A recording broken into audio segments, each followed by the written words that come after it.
ನಮಸ್ಕಾರ, ಇದು RNB ಕನ್ನಡ. ದಯವಿಟ್ಟು ಈ ನಮ್ಮ ಹೊಸ ಚಾನೆಲ್ ಅನ್ನು ಸಬ್ಸ್ಕ್ರೈಬ್ ಮಾಡಿ ಅಂತ ಹೇಳ್ತಾ let's dive into the topic. ನಮ್ಮ ಮೆಟ್ರೋ ದಕ್ಷಿಣ ಭಾರತದ ಮೊದಲ ರ್ಯಾಪಿಡ್ ಟ್ರಾನ್ಸಿಟ್ ಸಿಸ್ಟಮ್. ಬೆಂಗಳೂರಿನಲ್ಲಿ ಮೊದಲ ಬಾರಿಗೆ ಅಕ್ಟೋಬರ್ 2011ರಲ್ಲಿ ಶುರುವಾಗಿದ್ದು ಇವತ್ತಿಗೆ 74 ಕಿಲೋಮೀಟರ್ ಉದ್ದವಿದ್ದು 66 ಸ್ಟೇಷನ್ಗಳೊಂದಿಗೆ ದೇಶದ ಅತಿ ದೊಡ್ಡ ಮೆಟ್ರೋ ಲಿಸ್ಟಿನಲ್ಲಿ 2ನೇ ಸ್ಥಾನದಲ್ಲಿದೆ. ಮೊದಲನೇ ಸ್ಥಾನದಲ್ಲಿ ಡೆಲ್ಲಿ ಮೆಟ್ರೋ 393 ಕಿಲೋಮೀಟರ್ ಉದ್ದವಿದ್ದು 288 ಸ್ಟೇಷನ್ಗಳಿದ್ದರೆ, ಇನ್ನು 3ನೇ ಸ್ಥಾನದಲ್ಲಿ ಹೈದರಾಬಾದ್ ಮೆಟ್ರೋ 70 ಕಿಲೋಮೀಟರ್ ಉದ್ದವಿದ್ದು 58 ಸ್ಟೇಷನ್ಗಳನ್ನು ಒಳಗೊಂಡಿದೆ.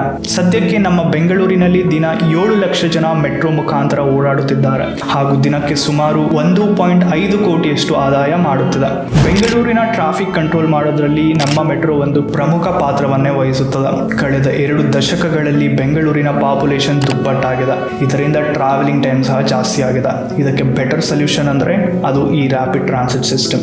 ಸ್ಟೇಟ್ ಟೌನ್ ಪ್ಲಾನಿಂಗ್ ಡಿಪಾರ್ಟ್ಮೆಂಟ್ ಬೆಂಗಳೂರಿಗೆ ಮಾಸ್ ರ್ಯಾಪಿಡ್ ಟ್ರಾನ್ಸಿಟ್ ಪ್ರಾಜೆಕ್ಟ್ ನ 1977ರಲ್ಲೇ ಮುಂದಿನ 27 ವರ್ಷಗಳಲ್ಲಿ ಅಂದರೆ 1997ರಷ್ಟರಲ್ಲಿ 80 ಕಿಲೋಮೀಟರ್ ಉದ್ದದ ಮೆಟ್ರೋ ಲೈನ್ ರೆಕಮೆಂಡ್ ಮಾಡಿದ್ದಾದರೂ ಆಗಿನ ಸರ್ಕಾರ ಇದನ್ನು ಕಾರ್ಯರೂಪಕ್ಕೆ ತರೋದ್ರಲ್ಲಿ ತುಂಬಾನೇ ಡಿಲೇ ಮಾಡಿತು. ಇದಕ್ಕೆ ಕಾರಣನೂ ಇದೆ.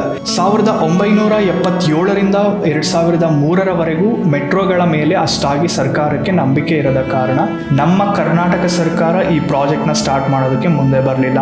ಬಟ್ ಡೆಲ್ಲಿ ಮೆಟ್ರೋನ ಸಕ್ಸಸ್ ನೋಡಿ ಕರ್ನಾಟಕ ಸರ್ಕಾರ DMRC ಅಂದ್ರೆ ಡೆಲ್ಲಿ ಮೆಟ್ರೋ ರೈಲ್ ಕಾರ್ಪೊರೇಷನ್ ನ ಅಪಾಯಿಂಟ್ ಮಾಡಿ ಇದರ ಮೇಲೆ ಡೀಟೇಲ್ ಪ್ರಾಜೆಕ್ಟ್ ನ ರೆಡಿ ಮಾಡಕ್ಕೆ ಹೇಳುತ್ತೆ. ಮೆಟ್ರೋ ಬೆಂಗಳೂರಿಗೆ ಬೇರೆ ಸಿಟಿಗಳಿಗಿಂತ ಅತಿ ಹೆಚ್ಚು ಅವಶ್ಯಕತೆ ಇತ್ತು.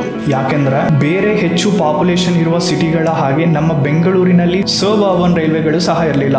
DMRC ಸ್ಟಡಿ ಮಾಡಿ 60 ಕಿಲೋಮೀಟರ್ ಹಾಗೂ 50 ಕಿಲೋಮೀಟರ್ ಉದ್ದದ 2 ಮೆಟ್ರೋ ಲೈನ್ಗಳನ್ನು ಕ್ರಾಸ್ ಶೇಪಿನಲ್ಲಿ ಕನ್ಸ್ಟ್ರಕ್ಟ್ ಮಾಡಿ ಇವೆರಡೂ ಲೈನ್ಗಳನ್ನು ಮೆಜೆಸ್ಟಿಕ್ ನಲ್ಲಿ ಇಂಟರ್ಸೆಕ್ಟ್ ಮಾಡಲು ರೆಕಮೆಂಡ್ ಮಾಡುತ್ತದೆ. ಜೂನ್ 2006ರಲ್ಲಿ ಆಗಿನ ಪ್ರೈಮ್ ಮಿನಿಸ್ಟರ್ ಆಗಿದ್ದಂತಹ ಡಾಕ್ಟರ್ ಮನಮೋಹನ್ ಸಿಂಗ್ ಫೇಸ್ 1ನ ಕನ್ಸ್ಟ್ರಕ್ಷನ್ಗೆ ಶಂಕುಸ್ಥಾಪನೆ ಮಾಡ್ತಾರೆ. ಏಪ್ರಿಲ್ 2007ರಲ್ಲಿ ಫೇಸ್ 1ನ 2 ಲೈನ್ಗಳು ಪರ್ಪಲ್ ಹಾಗೂ ಗ್ರೀನ್ ಲೈನ್ಗಳ ಕನ್ಸ್ಟ್ರಕ್ಷನ್ ಶುರು ಆಗುತ್ತದೆ. 9 ಡೆಡ್ ಲೈನ್ಗಳನ್ನು ದಾಟಿ ಕೊನೆಗೂ 4 ವರ್ಷಗಳ ನಂತರ 20 ಅಕ್ಟೋಬರ್ 2011ರಲ್ಲಿ ಪರ್ಪಲ್ ಲೈನಿನ ಮೊದಲ ಸೆಕ್ಷನ್ ಬೈಯಪ್ಪನಹಳ್ಳಿಯಿಂದ MG ರೋಡ್ ವರೆಗೂ ಓಪನ್ ಆಗುತ್ತೆ. ಇದಾದ 2.5 ವರ್ಷಗಳ ನಂತರ ಅಂದರೆ ಮಾರ್ಚ್ 2014ರಲ್ಲಿ ಗ್ರೀನ್ ಲೈನಿನ 2ನೇ ಸೆಕ್ಷನ್ ಪೀಣ್ಯ ಇಂಡಸ್ಟ್ರಿಯಿಂದ ಸಂಪಿಗೆ ರೋಡ್ ವರೆಗೆ ಓಪನ್ ಆಗುತ್ತೆ. ಇದು 9.9 ಕಿಲೋಮೀಟರ್ ಉದ್ದ ಹಾಗೂ 10 ಸ್ಟೇಷನ್ಗಳನ್ನು ಒಳಗೊಂಡಿರುತ್ತೆ. ಮತ್ತೊಂದು ಸೆಕ್ಷನ್ ಮೇ 2015ರಲ್ಲಿ ಗ್ರೀನ್ ಲೈನ್ ಅನ್ನು ಪೀಣ್ಯ ಇಂಡಸ್ಟ್ರಿಯಿಂದ ನಾಗಸಂದ್ರವರೆಗೆ 2.5 ಕಿಲೋಮೀಟರ್ ಅಷ್ಟು ಎಕ್ಸ್ಟೆಂಡ್ ಮಾಡಲಾಗುತ್ತೆ. ಇದರಲ್ಲಿ 3 ಸ್ಟೇಷನ್ಗಳು ಆಡ್ ಆಗುತ್ತೆ. ಅದೇ ವರ್ಷ ನವೆಂಬರ್ 2015ರಂದು ಪರ್ಪಲ್ ಲೈನಿನ ಒಂದು ಸೆಕ್ಷನ್ ಮಾಗಡಿ ರೋಡಿನಿಂದ ಮೈಸೂರು ರೋಡ್ ವರೆಗೆ ಓಪನ್ ಆಗುತ್ತೆ. ಇದು 6.4 ಕಿಲೋಮೀಟರ್ ಉದ್ದದ 6 ಸ್ಟೇಷನ್ಗಳನ್ನು ಒಳಗೊಂಡಿರುತ್ತದೆ. 2016ರಲ್ಲಿ ಪರ್ಪಲ್ ಲೈನಿನ 2 ಸೆಕ್ಷನ್ ಅನ್ನು ಅಂದರೆ MG ರೋಡ್ ಹಾಗೂ ಮಾಗಡಿ ರೋಡ್ ಅನ್ನು ಲಿಂಕ್ ಮಾಡಲಾಗುತ್ತದೆ ಹಾಗೂ ಇದು 4.8 ಕಿಲೋಮೀಟರ್ ಉದ್ದದ ಕಂಪ್ಲೀಟ್ ಅಂಡರ್ ಗ್ರೌಂಡ್ ಮೆಟ್ರೋ ಲೈನಿನ 5 ಅಂಡರ್ ಗ್ರೌಂಡ್ ಸ್ಟೇಷನ್ಗಳನ್ನು ಒಳಗೊಂಡಿರುತ್ತದೆ. ಜೂನ್ 2017ರಲ್ಲಿ ಗ್ರೀನ್ ಲೈನ್ ಸೆಕ್ಷನ್ ಅನ್ನು ಸಂಪಿಗೆ ರೋಡಿನಿಂದ ಎಲಚೇನಹಳ್ಳಿವರೆಗೆ 12 ಕಿಲೋಮೀಟರ್ ಅಷ್ಟು ಎಕ್ಸ್ಟೆಂಡ್ ಮಾಡಲಾಗುತ್ತೆ. ಇದು 11 ಸ್ಟೇಷನ್ಗಳನ್ನು ಒಳಗೊಂಡಿರುತ್ತದೆ. ಇದರಲ್ಲಿ 3 ಸ್ಟೇಷನ್ಗಳು ಅಂಡರ್ ಗ್ರೌಂಡ್ ಆಗಿದ್ದು ಕೆಂಪೇಗೌಡ ಸ್ಟೇಷನ್ 2 ಲೈನ್ಗಳ ಮಧ್ಯೆ ಇಂಟರ್ಚೇಂಜಿಂಗ್ ಸ್ಟೇಷನ್ ಆಗುತ್ತದೆ. ಇಲ್ಲಿಗೆ ಫೇಸ್ 1ನ ಕನ್ಸ್ಟ್ರಕ್ಷನ್ ಮುಗಿಯುತ್ತೆ. ಇನ್ನು ಫೇಸ್ 2 ವಿಚಾರಕ್ಕೆ ಬರೋದಾದ್ರೆ ಜನವರಿ 2021ರಲ್ಲಿ ಗ್ರೀನ್ ಲೈನಿನ ಎಲಚೇನಹಳ್ಳಿಯಿಂದ ಸಿಲ್ಕ್ ಇನ್ಸ್ಟಿಟ್ಯೂಟ್ ವರೆಗೆ 6.3 ಕಿಲೋಮೀಟರ್ ಅಷ್ಟು ಎಕ್ಸ್ಟೆಂಡ್ ಮಾಡಲಾಗುತ್ತೆ. ಇದರಲ್ಲಿ 5 ಹೊಸ ಸ್ಟೇಷನ್ಗಳು ಆಡ್ ಆಗುತ್ತವೆ.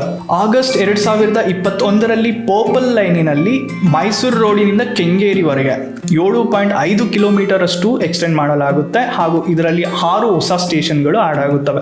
ನಂತರ 2023 ಮಾರ್ಚ್ನಲ್ಲಿ ಪರ್ಪಲ್ ಲೈನಿನ ಕ್ಯಾರ್ಪುರದಿಂದ ಕಾಡುಗೋಡಿವರೆಗೆ 13 ಕಿಲೋಮೀಟರ್ ಅಷ್ಟು ಎಕ್ಸ್ಟೆಂಡ್ ಮಾಡಲಾಗುತ್ತೆ. ಇದು 13 ಸ್ಟೇಷನ್ಗಳನ್ನು ಒಳಗೊಂಡಿರುತ್ತದೆ. ಅಕ್ಟೋಬರ್ 2023ರಲ್ಲಿ ಇದನ್ನು ಕ್ಯಾರ್ಪುರದಿಂದ ಬೈಯಪ್ಪನಹಳ್ಳಿಗೆ ಕನೆಕ್ಟ್ ಮಾಡಲಾಗುತ್ತದೆ. ಇದು 2.2 ಕಿಲೋಮೀಟರ್ ಉದ್ದ ಹಾಗೂ ಇದರಲ್ಲಿ 1 ಹೊಸ ಸ್ಟೇಷನ್ ಆಡ್ ಆಗುತ್ತದೆ ಹಾಗೂ ಇದೇ ದಿನ ಕೆಂಗೇರಿಯಿಂದ ಚಲ್ಲಘಟ್ಟವರೆಗೆ ಎಕ್ಸ್ಟೆಂಡ್ ಮಾಡಲಾಗುತ್ತದೆ. ಇದು 2.1 ಕಿಲೋಮೀಟರ್ ಉದ್ದ ಹಾಗೂ ಒಂದು ಹೊಸ ಸ್ಟೇಷನ್ ಹಾಡಾಗುತ್ತದೆ. ಇಲ್ಲಿಗೆ ಪರ್ಪಲ್ ಲೈನಿನ 43.4 ಕಿಲೋಮೀಟರ್ ಉದ್ದ ಹಾಗೂ 37 ಸ್ಟೇಷನ್ಗಳೊಂದಿಗೆ ಕಾಡುಗೋಡಿಯಿಂದ ಚಲ್ಲಘಟ್ಟವರೆಗೆ ಸಂಪೂರ್ಣವಾಗಿ ಕಾರ್ಯನಿರ್ವಹಿಸುವಂತೆ ಆಗುತ್ತದೆ. ಇನ್ನು ಗ್ರೀನ್ ಲೈನ್ ಪೂರ್ತಿಯಾಗಲಿಕ್ಕೆ ನಾಗಸಂದ್ರದಿಂದ ಮಾಧವರವರೆಗೂ 3.7 ಕಿಲೋಮೀಟರ್ ಅಷ್ಟು ಬಾಕಿ ಇದೆ. ಇದು 2024 ಜುಲೈ 2 ಕಂಪ್ಲೀಟ್ ಆಗಲಿದೆ. ಸದ್ಯಕ್ಕೆ 2 ಲೈನ್ಗಳು ಸೇರಿ 74 ಕಿಲೋಮೀಟರಿನ 66 ಸ್ಟೇಷನ್ಗಳಿವೆ. ಇದರಲ್ಲಿ 64 ಕಿಲೋಮೀಟರಿನ 58 ಸ್ಟೇಷನ್ಗಳು ಎಲಿವೇಟೆಡ್, 9 ಕಿಲೋಮೀಟರಿನ 7 ಸ್ಟೇಷನ್ಗಳು ಅಂಡರ್ ಗ್ರೌಂಡ್ ಹಾಗೂ 1 ಸ್ಟೇಷನ್ ಗ್ರೌಂಡ್ ಲೆವೆಲ್ ಅಲ್ಲಿ ಕಾರ್ಯನಿರ್ವಹಿಸುತ್ತವೆ. ಇಷ್ಟಕ್ಕೆ ಸುಮಾರು 19,000 ಕೋಟಿಯಷ್ಟು ಖರ್ಚಾಗಿದೆ. ಇದಾಗಿತ್ತು ಆಪರೇಷನಲ್ ನೆಟ್ವರ್ಕ್ನ ಮಾಹಿತಿ. ಇನ್ನು ಅಂಡರ್ ಕನ್ಸ್ಟ್ರಕ್ಷನ್ ವಿಚಾರಕ್ಕೆ ಬರೋದಾದ್ರೆ ಇದರಲ್ಲಿ ಯೆಲ್ಲೋ ಲೈನ್, ಪಿಂಕ್ ಲೈನ್ ಹಾಗೂ ಬ್ಲೂ ಲೈನ್ಗಳು ಇರಲಿವೆ. ಯೆಲ್ಲೋ ಲೈನ್ ಇದು ಗ್ರೀನ್ ಲೈನಿನ RV ರೋಡ್ ಸ್ಟೇಷನ್ ಇಂದ ಸಿಲ್ಕ್ ಬೋರ್ಡ್ ಮೇಲೆ ಬೊಮ್ಮಸಂದ್ರವರೆಗೂ ಒಟ್ಟು 19.4 ಕಿಲೋಮೀಟರಿನ 16 ಸ್ಟೇಷನ್ಗಳನ್ನು ಒಳಗೊಂಡಿರುತ್ತದೆ. ಈ ಲೈನ್ ಇದೇ ವರ್ಷ 2024 ಜುಲೈಯಲ್ಲಿ ಓಪನ್ ಆಗುವ ಸಾಧ್ಯತೆ ಇದೆ. ನೆಕ್ಸ್ಟ್ ಪಿಂಕ್ ಲೈನ್ ಇದು ಕಳೇನಾ ಅಗ್ರಹಾರದಿಂದ ನಾಗವಾರದವರೆಗೂ 21.5 ಕಿಲೋಮೀಟರಿನ 18 ಸ್ಟೇಷನ್ಗಳನ್ನು ಒಳಗೊಂಡಿರುತ್ತದೆ. ಇದರಲ್ಲಿ ಕಳೇನಾ ಅಗ್ರಹಾರದಿಂದ ತಾವರೆಕೆರೆವರೆಗೂ ಎಲಿವೇಟೆಡ್ ಸ್ಟೇಷನ್ಗಳಿದ್ದರೆ ಡೈರಿ ಸರ್ಕಲ್ ಇಂದ ನಾಗವಾರದವರೆಗೂ ಅಂಡರ್ ಗ್ರೌಂಡ್ ಸ್ಟೇಷನ್ ಆಗಿರುತ್ತದೆ.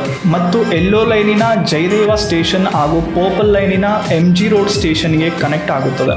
ಜಯದೇವ ಸ್ಟೇಷನ್ ಭಾರತದಲ್ಲೇ ಒಂದು one of a kind 5 level interchange station ಆಗಲಿದ್ದು, ಒಂದು ಅಂಡರ್ಪಾಸ್ ರೋಡ್, ಅದರ ಮೇಲೆ ಗ್ರೌಂಡ್ ಲೆವೆಲ್ ರೋಡ್, ಅದರ ಮೇಲೆ ಒಂದು ಫ್ಲೈಓವರ್ ಮೇಲೆ ಯೆಲ್ಲೋ ಲೈನಿನ ಮೇಲೆ ಪಿಂಕ್ ಲೈನ್. ಈ ಪಿಂಕ್ ಲೈನ್ ಸ್ಟೇಷನ್ ಬೆಂಗಳೂರಿನ ಮೆಟ್ರೋ ಲೈನ್ಗಳಲ್ಲೇ ಹೈಯೆಸ್ಟ್ ಪಾಯಿಂಟ್ ಅಲ್ಲಿ ಇರುತ್ತೆ with the height of 22 metres. ಈ ಲೈನ್ ಡಿಸೆಂಬರ್ 2025 ಓಪನ್ ಆಗುವ ಚಾನ್ಸಸ್ ಇದೆ. ಇನ್ನು ಬ್ಲೂ ಲೈನ್ ವಿಚಾರಕ್ಕೆ ಬರೋದಾದ್ರೆ ಈ ಲೈನ್ ಬೆಂಗಳೂರು ಮೆಟ್ರೋವಿನ ಲಾಂಗೆಸ್ಟ್ ಲೈನ್ ಆಗಿರುತ್ತೆ.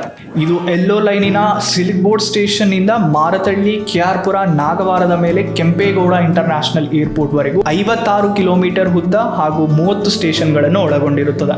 ಹಾಗೂ ಇದು ಪರ್ಪಲ್ ಲೈನ್ ನ KR-ಪುರ, ಬೆನಿಗಾನಹಳ್ಳಿ ಮತ್ತೆ ಪಿಂಕ್ ಲೈನಿನ ನಾಗವಾರ ಸ್ಟೇಷನ್ಗಳಿಗೆ ಕನೆಕ್ಟ್ ಮಾಡಲಾಗುತ್ತದೆ. ಇದು ಜೂನ್ 2026 ಓಪನ್ ಆಗೋ ಚಾನ್ಸಸ್ ಇದೆ. ಸದ್ಯಕ್ಕೆ ಅಂಡರ್ ಕನ್ಸ್ಟ್ರಕ್ಷನ್ ಅಲ್ಲಿ ಒಟ್ಟು 101.73 ಕಿಲೋಮೀಟರ್ ಉದ್ದದ 69 ಸ್ಟೇಷನ್ಗಳು ಒಳಗೊಂಡಿರುತ್ತವೆ. ಇದಕ್ಕೆ ಸುಮಾರು 25,000 ಕೋಟಿ ಖರ್ಚಾಗಲಿದೆ. ಇನ್ನು ಫೇಸ್ 3 ಅಲ್ಲಿ ಸದ್ಯಕ್ಕೆ ಆರೆಂಜ್ ಹಾಗೂ ಸಿಲ್ವರ್ 2 ಲೈನ್ಗಳು ಇರಲಿವೆ. ಆರೆಂಜ್ ಲೈನ್ ಕೆಂಪಾಪುರ ಇಂದ ಸ್ಟಾರ್ಟ್ ಆಗಿ ಜಾಲಹಳ್ಳಿ ಹಾಗೂ ನಾಗರಬಾವಿ ಮೇಲೆ ಪಿಂಕ್ ಲೈನಿನ JP ನಗರ್ 4th ಫೇಸ್ಗೆ ಕನೆಕ್ಟ್ ಆಗಲಿದೆ. ಇದು ಗ್ರೀನ್ ಲೈನಿನ JP ನಗರ್, ಪರ್ಪಲ್ ಲೈನಿನ ಮೈಸೂರು ರೋಡ್, ಸಿಲ್ವರ್ ಲೈನಿನ ಸುಮನಹಳ್ಳಿ ಕ್ರಾಸ್ ಹಾಗೂ ಗ್ರೀನ್ ಲೈನಿನ ಪೀಣ್ಯ ಸ್ಟೇಷನ್ಗಳಲ್ಲಿ ಕನೆಕ್ಟ್ ಆಗಲಿದೆ. ಇದು 32.2 ಕಿಲೋಮೀಟರ್ ಉದ್ದ ಹಾಗೂ 22 ಸ್ಟೇಷನ್ಗಳನ್ನು ಒಳಗೊಂಡಿರುತ್ತದೆ. ಇನ್ನು ಸಿಲ್ವರ್ ಲೈನ್ ವಿಚಾರಕ್ಕೆ ಬರೋದಾದ್ರೆ ಪರ್ಪಲ್ ಲೈನಿನ ಹೊಸಹಳ್ಳಿ ಸ್ಟೇಷನ್ ಇಂದ ಆರೆಂಜ್ ಲೈನಿನ ಸುಮನಹಳ್ಳಿ ಕ್ರಾಸ್ ಸ್ಟೇಷನ್ಗೆ ಕನೆಕ್ಟ್ ಆಗಿ ಕಡಬಗೆರೆವರೆಗೆ ಇರಲಿದೆ. ಇದು 12.5 ಕಿಲೋಮೀಟರ್ನೊಂದಿಗೆ 9 ಸ್ಟೇಷನ್ಗಳನ್ನು ಒಳಗೊಂಡಿರುತ್ತದೆ.